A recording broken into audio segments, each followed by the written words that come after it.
দিকে কোনোদিন জেনে বুঝে এবং অজান্তে কখনোই যাব না, এটা নিয়ত করে নিন। এবং ইমাম হোসেন রাদিয়াল্লাহু তাআলা আনহু যে ফরমান, যেই কাজ, সেই কাজকে আমাদেরকে ফলো করতে হবে। নিজের নানা দিনের জন্য সবকিছু লুটিয়েছেন, আমরাও যেন এরকম নিজেকে বানিয়ে নিই যে দিনের খাতিরে, ইসলামের খাতিরে, শরীয়তের খাতিরে যেন আমরা জীবিত থাকি এবং শরীয়তের খাতিরে যেন আমরা মৃত্যুবরণ করি। নবী পাক সাল্লাল্লাহু তাআলা আলাইহি ওয়াসাল্লামের নওয়াসা ইমাম হাসান এবং ইমাম হুসাইন, নাতির প্রতি কত ভালোবাসা থাকে এটা বলার প্রয়োজন রাখে না। হযরত ইমাম হাসান এবং হযরত ইমাম হুসাইন রাদিয়াল্লাহু তাআলা আনহুমা, তিনারা নবীর মতো দেখতেও ছিলেন, সূরাতে এবং সিরাতে দেখতেও নবীর মতো আর চরিত্রও নবীর মতো। হযরত আবু বকর সাহাবী রাসূল রাদিয়াল্লাহু তাআলা আনহু থেকে বর্ণিত বল, তিনি বলেন, রাআইতু রাসূলুল্লাহ সাল্লাল্লাহু তাআলা আলাইহি ওয়াসাল্লাম আলাল মিনবার ওয়াল হাসান ইবনে আলী ইলা জামবিহি ওয়া হুয়া ইউকাব্বিলু আলান নাসি রাবতান ওয়া আলাইহি উখরা ওয়া ইয়াকুলু ইন্না ইবনি হাযা সাইয়্যিদুন ওয়া লা'আল্লাল্লাহ আন ইসলিহা বিহি বাইনা ফিআতাইনি আযীমাতাইনি মিনাল মুসলিমিন। সাহাবী রাসূল বলতেন, নবী পাক সাল্লাল্লাহু আলাইহি ওয়াসাল্লাম মিনবারের উপরে খুতবা দিচ্ছিলেন, এমত অবস্থায় হযরত ইমাম হাসান রাদিয়াল্লাহু তাআলা আনহু তার পাশে ছিলেন। তো কখনো আমাদের দিকে নবী পাক সাল্লাল্লাহু আলাইহি ওয়াসাল্লাম দেখছেন, আবার কখনো হযরত ইমাম হাসান রাদিয়াল্লাহু তাআলা আনহু দিকে দেখছেন। একবার তিনি তার দিকে ইশারা করে বলতে লাগলেন যে, এই আমার নওয়াসা হাসান, এ হচ্ছে সাইয়্যিদ অর্থাৎ সরদার। এবং মুসলমানদের দুটি গ্রুপ, দুটি ফিরকা, দুটি দলের মধ্যে এই আমার সরদার, আমার নওয়াসা সুলহ করিয়ে দিবে, মীমাংসা করে দিবে, তাদের সমাধান করে দিবে। তো নবী পাক সাল্লাল্লাহু আলাইহি ওয়াসাল্লাম ফরমান অনুযায়ী হযরত ইমাম হাসান রাদিয়াল্লাহু তাআলা কত বড় কাজ করেছেন, ঠিক যেরকম ফরমান ছিল সেরকম তিনি কাজ করে দেখিয়েছেন। খেলাফতের কাজ হযরত আবু বকর সিদ্দিক রাদিয়াল্লাহু তাআলা করে, হযরত উমর রাদিয়াল্লাহু তাআলা, তারপরে হযরত উসমান রাদিয়াল্লাহু তাআলা, তারপরে হযরত আলী রাদিয়াল্লাহু তাআলা আনহু, হযরত আলী রাদিয়াল্লাহু তাআলা আনহুর পরে হযরত ইমাম হাসান রাদিয়াল্লাহু তাআলা আনহু খলিফা হন। কিন্তু এতে মতভেদ সৃষ্টি হয়। কিছু লোক হযরত আমির মুআবিয়া রাদিয়াল্লাহু তাআলা আনহুকে খলিফা হিসাবে নিযুক্ত করতে চাইছিলেন।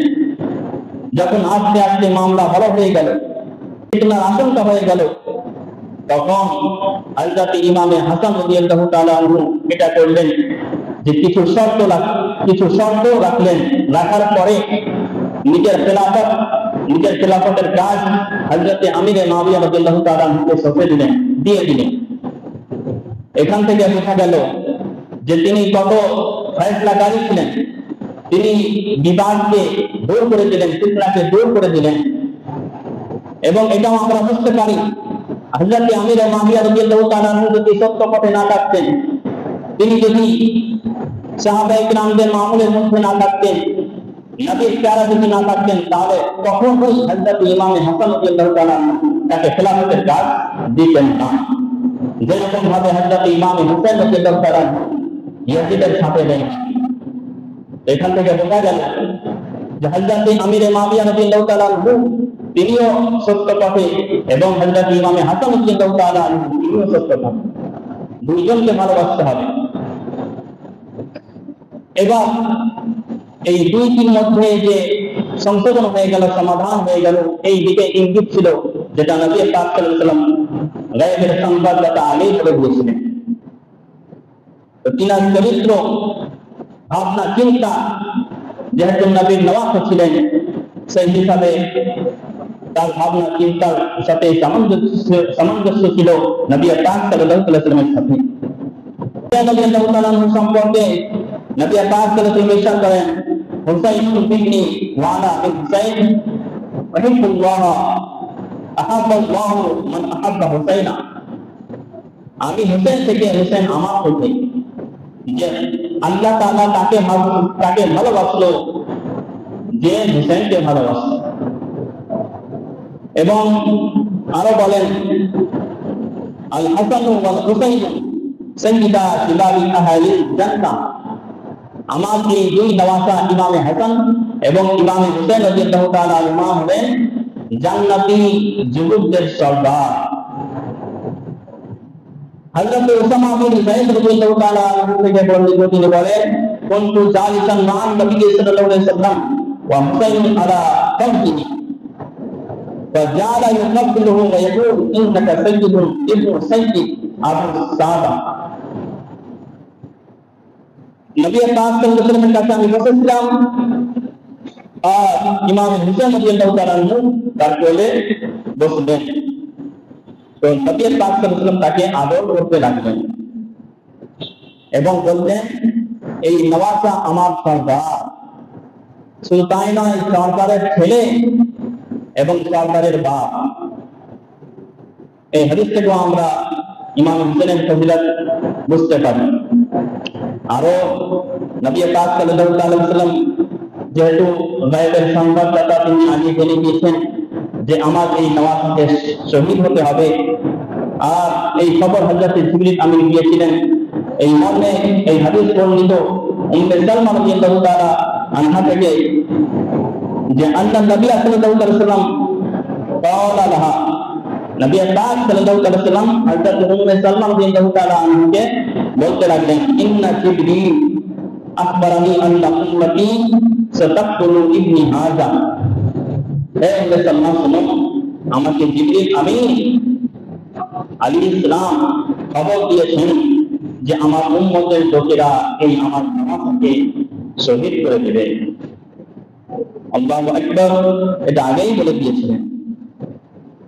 এবং নবী পাক সাল্লাল্লাহু আলাইহি ওয়াসাল্লাম দোয়া করতেন। হযরত আলী রাদিয়াল্লাহু তাআলা আনহু থেকে বর্ণিত যে কানা নবী সাল্লাল্লাহু আলাইহি ওয়াসাল্লাম ইয়াদউ ইল হাসান ওয়াল হুসাইন ওয়া ইয়াকুল আল্লাহুম্মা ইন্নী উহিব্বুহুমা ফাআহিব্বহুমা। হযরত আলী রাদিয়াল্লাহু তাআলা আনহু বলেন যে নবী পাক সাল্লাল্লাহু আলাইহি ওয়াসাল্লাম ইমামে হাসান এবং হুসাইন রাদিয়াল্লাহু তাআলা আনহুমার জন্য দোয়া করতেন, হে আল্লাহ, আমি এই দুইজন নওয়াসাকে খুব ভালোবাসি, হে আল্লাহ, তুমিও ভালোবাসো। এবং আরো হাদিস এই সম্পর্কে রয়েছে। হযরত আব্দুল্লাহ ইবনে উমর রাদিয়াল্লাহু তাআলা আনহুমা থেকে বর্ণিত, তিনি বলেন, ওয়া রাসূলুল্লাহ সাল্লাল্লাহু তাআলা আলাইহি ওয়াসাল্লাম রাসূল পাক সাল্লাল্লাহু আলাইহি ওয়াসাল্লাম ইরশাদ করেন, হুসাইনুল কলবি ওয়া রূহি। হুসাইন হচ্ছেন আমার দিল এবং আমার জান। তো এইরকম বাক্য, এইরকম কথা, এইরকম কালাম নবী পাক সাল্লাল্লাহু আলাইহি ওয়াসাল্লামের মুখ দ্বারা উচ্চারিত হয়, প্রকাশ হয় ইমামে হোসেন রাদিয়াল্লাহু তাআলা আনহু সম্পর্কে। এবং যে তার সাথে খারাপ ব্যবহার করেছে এবং তাকে শহীদ করেছে, তার জন্য আল্লাহ এবং তার রাসূলের অভিশাপ রয়েছে। হযরত আবু হুরায়রা রাদিয়াল্লাহু তাআলা আনহু থেকে বর্ণিত যে ক্বালা রাসূলুল্লাহ সাল্লাল্লাহু আলাইহি ওয়াসাল্লাম, মান কাতালা হুসাইনান ফালা'নাতুল্লাহি ওয়া রাসূলিল্লাহি ওয়ান নাসি আজমাইন, আও কামা ক্বালা ফিল হাদিস। হযরত আবু হুরায়রা রাদিয়াল্লাহু তাআলা আনহু থেকে বর্ণিত, তিনি বলেন যে নবী পাক সাল্লাল্লাহু আলাইহি ওয়াসাল্লাম ইরশাদ করেন যে ইমামে হুসাইনকে শহীদ করেছে বা যারা করেছে, তার উপরে আল্লাহর অভিশাপ, রাসূলুল্লাহর অভিশাপ এবং সমস্ত মানুষের অভিশাপ। আর নবী পাক সাল্লাল্লাহু আলাইহি ওয়াসাল্লাম এটা বলে দিয়েছেন যে তারা আমার হাত থেকে বঞ্চিত। ইমামে হুসাইন রাদিয়াল্লাহু তাআলা আনহু নিজের দিনের সাথে সবকিছু উল্টালেন, সবকিছু শেষ করে দিলেন। যখন ইয়াজিদ কুরসির উপরে বসলো, ইমামে হুসাইন রাদিয়াল্লাহু তাআলা আনহুকে চিঠি পাঠালো যে আমার বাইত গ্রহণ করো, আমার বাইত গ্রহণ করো। হযরত ইমাম হুসাইন রাদিয়াল্লাহু তাআলা করে বললেন যে আমি ফাসিক জালিম ফাজিলের হাতে কখনোই হাত দেব না। ইমাম হুসাইন রাদিয়াল্লাহু তাআলা মদিনা শরীফ থেকে মক্কা শরীফে চলে আসলেন এবং মক্কা শরীফে যখন আসলেন সেই কুফা থেকে, ইরাকের কুফা থেকে চিঠি আসতে লাগলো, প্রায় 150 খানা চিঠি আসলো, যার বিষয় হচ্ছে এটাই যে আপনি আসুন, আমরা আপনার হাতে বায়াত গ্রহণ করব এবং এই নাপাক ইয়াজিদ থেকে যেন আমরা বেঁচে থাকি, আমরা আপনার সাথে থাকবো, আমরা আপনার সাথে থেকে তার সাথে লড়াই করব, এরকম বিষয় ছিল। ইমাম হুসাইন রাদিয়াল্লাহু তাআলা আনহু যাচাই করার জন্য হযরতে মুসলিম বিন আকিলকে পাঠালেন। হযরতে মুসলিম বিন আকিল রাদিয়াল্লাহু তাআলা আনহু নিজের দুই ছেলে মুহাম্মদ এবং ইব্রাহিমকে নিলেন, গেলেন কুফা শহরে।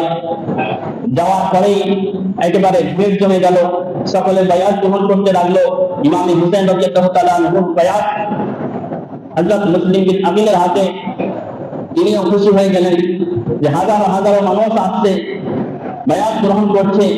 এইদিকে চিঠি লিখে দিলেন ইমাম হুসাইন রাদিয়াল্লাহু তাআলা আনহুকে যে আপনি আসুন, এইদিকে সব আপনার অপেক্ষায় রয়েছে। যখন ইয়াজিদকে এই খবর হলো যে মুসলিম বিন আকিল এসেছে, ইবনে জিয়াদকে বলল তুমি শীঘ্রই যাও আর এর ব্যবস্থা নাও যেন কেউ বায়াত গ্রহণ না করে, তাদেরকে ধমকাও, হুমকি দাও এবং যারা গ্রহণ করেছে তাদেরকে ভালোভাবে বুঝিয়ে ফিরিয়ে নিয়ে আস। ইবনে জিয়াদ শয়তান মানুষ ছিল এবং খুব চালাক চতুর ছিল। সে আসলো, আসার পরে সবাইকে হুমকি দিল যে তোমরা যদি এরকম কাজ করো, তার বায়াত গ্রহণ করো, তাহলে কিন্তু ইয়াজিদ তোমাদের ছোট ছোট বাচ্চাকেও ছাড়বে না, সবাইকে শেষ করে দিবে, এরকম হুমকি দিতে লাগলো। হযরতে মুসলিম বিন আকিল রাদিয়াল্লাহু তাআলা আনহু একবার লড়াইয়ের জন্য প্রস্তুত হয়ে গেলেন। ঠিক তার সাথে অনেক মানুষও চলে আসলো, হাজারো হাজারো ভিড় জমে গেল। কিন্তু একটা চাল এমন ভাবে সে চললো যে বড় বড় যারা সরকার ছিল সেখানকার, যারা নেতা মাথারা ছিল, তাদেরকে ক্যাদ করে নিয়েছিল।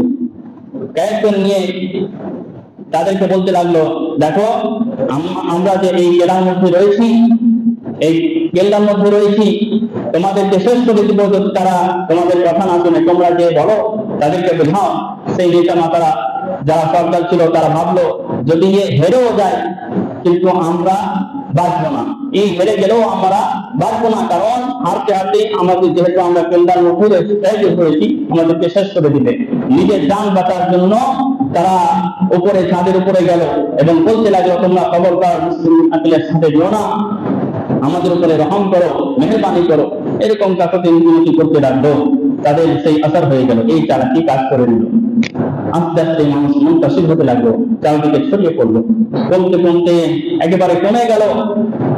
হযরতে মুসলিম বিন আকিল একাই থেকে গেলেন এবং তওয়া এক মহিলা যিনি বয়স্ক ছিলেন তার ঘরে আশ্রয় নিলেন। আশ্রয় নেওয়ার পরে এদিকে ইবনে জিয়াদ ওই ঘরটাকে ঘেরাও করে নিল এবং হযরতে মুসলিম বিন আকিল রাদিয়াল্লাহু তাআলা আনহু আল্লাহ তাআলার কাছে দোয়া করলেন, ইয়া আল্লাহ এবার কি করি, আমি তো খবরও দিয়ে দিয়েছি যে আপনি আসুন, হয়তো আমার হোসেন আমার ভাই হয়তো বেরিয়ে গেছে। খুব সংক্ষেপে বলছি, হযরতে ইমাম মুসলিম রাদিয়াল্লাহু তাআলা আনহু দেখলেন যে আমার লড়াই করার কোনো আর উপায় নেই। কাজী সুরাই বলে একজন ব্যক্তি ছিল, তার কাছে নিজের দুটো ছেলেকে রেখে দিয়েছিলেন।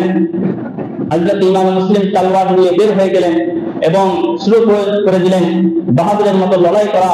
অনেককে ফির না জাহান্নামে পাঠিয়ে দিলেন, কিন্তু কতই লড়বেন, শেষে আঘাত পেয়ে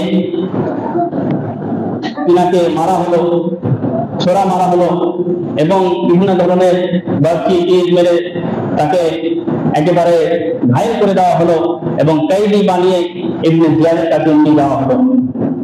ইবনে জিয়াদ বলল একে ছাদের উপরে গিয়ে কতল করে দাও, শহীদ করে দাও। তাই বলল তারা ছাদের উপরে গিয়ে দেখছেন হযরতে মুসলিম বিন আকিল যারা দোহাই দিয়েছিল, যারা এই কথা বলেছিল, যারা চিঠি পাঠিয়েছিল যে আপনার সাথে থাকবে, আপনার সাথে থেকে আমরা লড়াই করব, সেই ব্যক্তিগুলোকে দেখছে এত বেওয়াফাই, এত নাইনসাফি কাজ করলো। তারা বলল আমার শাহাদাত ভালো হয়ে যাওয়ার পরে তোমরা আমাকে ভালোভাবে দাফন করে দিও, আর আমার মূল্য ছেড়ে রয়েছে তাকে তোমরা যত্ন নিও, তাদের উপরে কেন কিছু যেন আঘাত না আসে। হযরত ইমামে মুসলিম রাদিয়াল্লাহু তাআলা আনহুকে সেখানে শহীদ করে দেওয়া হলো। ইন্না লিল্লাহি ওয়া ইন্না ইলাইহি রাজিউন। দুটো বাচ্চা কাজী সুহাইল কাছে ছিল।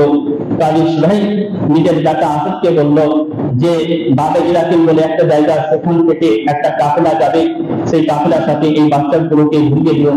রাতে অন্ধকার ছিল, ছেলে আসাদ ওই দুটো বাচ্চাকে নিয়ে গেল এবং কাফেলা দেখা যাচ্ছিল না, দুটো ধুলো বাড়ি দেখা যাচ্ছিল যে এখান থেকে একটা কাফেলা গিয়েছে। কাফেলা মানে একটা দল, একটা গ্রুপ যেটা একসাথে কোথাও যায়। তখন তো সেরকম পরিস্থিতি ছিল না যানবাহনের, এই জন্য কাফেলার দ্বারা মানুষ যাওয়া আসা করতো। তো ওই ছেলেগুলোকে বললো যাও তোমরা কাফেলার সাথে লেগে যাও। অন্ধকার ছিল, তারা খুব দৌড়ালো, কিন্তু কাফেলা যেহেতু আগে চলে গিয়েছে আর তারা পেল না। এদিকে অন্ধকার, কোথায় যাবে, কি করবে, এদিকে ছোটাছুটি করে সকাল হয়ে গেল। দেখলো একটা হাওর রয়েছে, নদী রয়েছে, সেই নদীর কিনারায় তারা গিয়েছে। আর দেখা গেল সেই নদীর কিনারাতে একজন বাঁধি এসে তাদেরকে দেখতে পায় এবং সে চিনে নেয় যে এটা হচ্ছে ইমাম মুসলিমের দুই ছেলে। দুইজনকে নিয়ে তার মালকিনের কাছে গেল। সেই মালকিন সঙ্গীতা দিবানি ছিল এবং তাদেরকে খুব আদর যত্ন করে খাইয়ে দাইয়ে ঘুমিয়ে দিল। কিন্তু তার স্বামী ছিল হারিস, খুব জালিম ছিল। সেই হারিস ইনাম পাওয়ার জন্য ছেলেগুলোকে খুঁজে বেড়াচ্ছিল, কিন্তু তার ওই ঘরের মধ্যেই ওই দুটো ছেলে আরাম করছে। রাত্রে বেলায় ওই দুটো ছেলে স্বপ্ন দেখছে। স্বপ্ন দেখা পরে হঠাৎ করে উঠে গেল দুই ভাই এবং বলতে লাগলো, বড় ভাই আমি স্বপ্নে দেখলাম যে নবী পাক সাল্লাল্লাহু আলাইহি ওয়াসাল্লাম ইমামে মুসলিম অর্থাৎ আমার বাবার সাথে গল্প করছেন, কথা বলছেন। এই মুসলিম তুমি চলে আসলে আর দুটো ছেলেকে রেখে আসলে। আমার বাবা হচ্ছে ইয়া রাসূলুল্লাহ, ইয়া হাবিবাল্লাহ, আমি চলে এসেছি, আমার পিছনেই দুটো ছেলে আসছে। আল্লাহু আকবার। এই বলে দুই ভাই কান্না করতে লাগলো। কান্নার আওয়াজ ওই গাড়ি হারিসের কাছে পৌঁছে গেল। এসে দেখছে দুই ভাই আছে, তাদেরকে নিয়ে গিয়ে খুব আনন্দ হলো যে আমি ইনাম পাবো। ফুরাত নদীর কাছে গিয়ে তাদেরকে শহীদ করে দিল। ইন্না লিল্লাহি ওয়া ইন্না ইলাইহি রাজিউন। ইবনে জিয়াদের কাছে খবর গেল। ইবনে জিয়াদ বলল যে তুমি কোথায় রেখেছো ছেলেকে? বলে আমি তাদেরকে তো কতল করে দিয়েছি, শহীদ করে দিয়েছি। বলে আমি তো ইয়াজিদকে বলেছি আমার কাছে গাইব হয়ে আছে, যদি সে আমার কাছে চাই আমি কি দেব? এই বলে মাকাবিল বলে একজন ব্যক্তি ছিল, তাকে আদেশ দিল যেই নদীর কাছে যেই জায়গাতে দুটো বাচ্চাকে শেষ করেছে, কতল করেছে, এর গর্ব তার উড়িয়ে দাও। সেখানে গিয়ে মাকাবিল তাকে নিয়ে ওইখানে গিয়ে আবার তার গর্ব উড়িয়ে দিল। আল্লাহু আকবার। ছেলে দুটোর মাথা যখন নদীতে রাখা হলো, তার ধর করে এসে আবার পানিতে ডুবে গেল। কিন্তু হারিসের দেহ যখন ফেলা হলো পানিতে, পানি উঠে ফেলে দিল, মাটিতে দাফন করা হলো, মাটিও দিয়ে ফেলে দিল। শেষ পরকালে তার কাঠ এবং লাকড়ি দিয়ে তার জ্বালানি করে তার দেহকে জ্বালানো হলো। আল্লাহু আকবার। যেই দিন হযরত ইমামে মুসলিম রাদিয়াল্লাহু তাআলা আনহু শহীদ হন, সেই দিন হযরত ইমাম হুসাইন রাদিয়াল্লাহু তাআলা আনহু বেরিয়ে গিয়েছেন। ইমাম হুসাইন রাদিয়াল্লাহু তাআলা আনহুর সাথে প্রায় তারা 82 জন ছিলেন। ইমাম হুসাইন রাদিয়াল্লাহু তাআলা আনহু আসলেন। অনেক ঘটনা আছে, সময় লেগে যাবে। হযরত ইমাম হুসাইন রাদিয়াল্লাহু তাআলা আনহু এক এক করে সব কিছু ঢুকিয়ে দিলেন। শেষে তিনি বাহাদুরের সাথে লড়াই করলেন এবং যখন তিনি ময়দানে আসলেন সবাই হতভাগা হয়ে গেল যে এ তো শেরের মানে তার সামনে কেউ উঠতে পারছে না, যেদিকে যাচ্ছেন। এমনকি তিনি তরবার চালাতে নদীর কাছে চলে গেলেন। তারা বলতে লাগলো যদি এক ফোঁটাও পানি পান করে নেই আমাদের একজন তো জিন্দা থাকবে না, সবাইকে মেরে ফেলবে, একজনই যথেষ্ট আমাদেরকে শেষ করার জন্য। তারা মিথ্যা কথা বললো যে তুমি এদিকে পানি পান করতে যাচ্ছ, এইদিকে দেখো তোমার বাড়ির লোকেদের তাদের উপরে হামলা হয়েছে।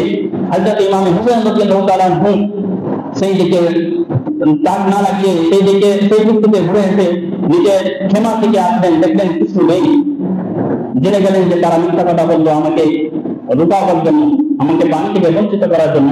মহাশয় তারপরে অনেক বাহাদুরের সাথে লড়াই করলেন, কিন্তু ওয়াক্ত হয়ে গেল জোরে। আর এই যে এইদিকে আঘাত প্রায় 72টা যখন খেয়ে তিনি ঘায়েল হয়ে গেছেন, বললেন নামাজের নিয়ত করলেন এবং যখন ঝুঁকলেন বললেন রুকু নিয়ত করলেন এবং নিচে করলেন সাজদা নিয়তে। যখনই করেছেন সীমায় বসে গেল। সীমা এসে হযরতে ইমাম হোসেন রাদিয়াল্লাহু তাআলা সিনাতে যখন বসলো, তার পরিচয় জানলো, তুমি কে? বলে আমি সীমা। বলে তোমার সিনা দেখি। সে সিনা খুলে দেখালো দাগ হয়েছে। হযরত ইমাম হোসেন রাদিয়াল্লাহু তাআলা বললেন আজকে আমি রাতে, অর্থাৎ আশরাফ দিন, যেই দিন ইমাম হোসেনকে শহীদ করা হয়, সেই দিনের যে রাত, গত রাত, সেই পুরো রাত তিনি ইবাদতে কাটিয়েছিলেন এবং ভোরের দিকে তিনি এমন হারাতে গিয়েছিলেন যে নবী পাক সাল্লাল্লাহু আলাইহি ওয়াসাল্লামের সাথে বিদায় হয়েছিল এবং সমস্ত কিছু বলে দিয়েছিলেন। হযরত ইমাম হোসেন বললেন রাদিয়াল্লাহু তাআলা আনহু যে আমি ওই দাগ তোমার সিনাতে দেখতে পাচ্ছি, যে দাগের কথা আমার নানা জান হুজুর সাল্লাল্লাহু আলাইহি ওয়াসাল্লাম বলেছিলেন, শোনো আমাকে 2 রাকাত নামাজ পড়তে দাও আর নামাজের মধ্যে তোমার যা ইচ্ছা তাই করো। হযরত ইমাম হোসেন রাদিয়াল্লাহু তাআলা নামাজ আরম্ভ করলেন, কিয়াম করলেন, রুকু করলেন, সাজদাতে গেলেন। এইদিকে তারা ভাবছে যদি নামাজ শেষ হয়ে যায় তাহলে আর কোনো গল্প আমাদের চলবে না, আমাদের সব কিছু শেষ করে দিবে।